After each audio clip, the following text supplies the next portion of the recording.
Today, I'm going to show you guys how to replace this bad boy.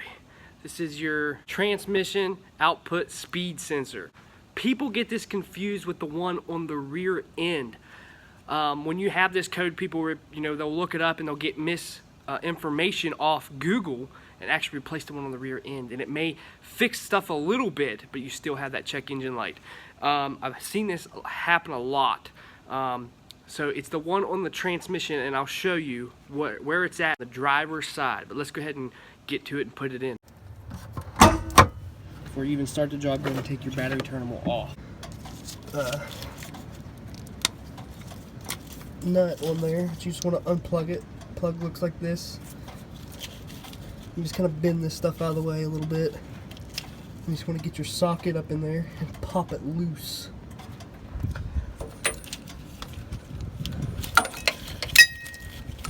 This thing should not be like killer tight. It should just be a little bit of resistance.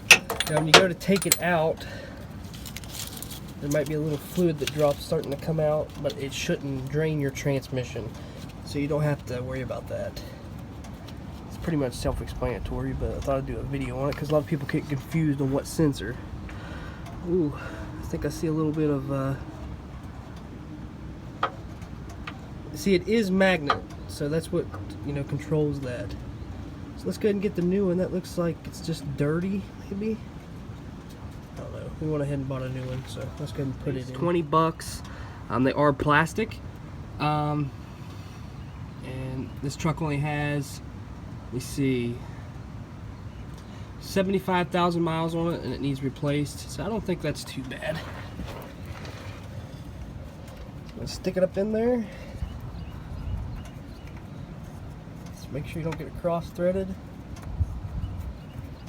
because it is plastic.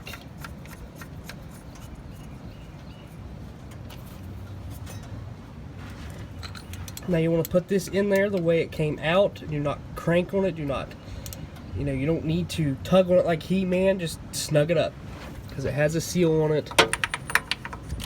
So it's no big deal on that. It's plastic.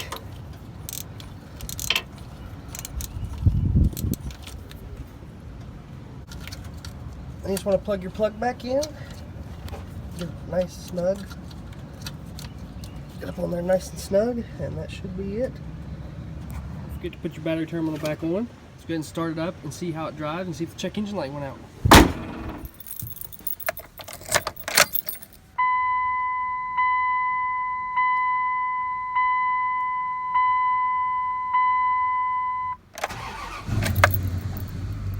See, the check engine light went out. It did everything like it's supposed to. So I'm going to take it for a test drive, make sure everything's okay, and go ahead and end the video. So I hope you guys enjoyed this video. It's something, a little different. It was a different vehicle on this channel. It is a Chrysler, and I love Jeeps, and I love Chrysler products, and I love the second gen Dodge also.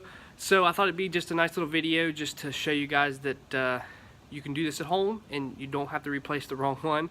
I'm Cherokee Ronnie, and I'll see you guys next time.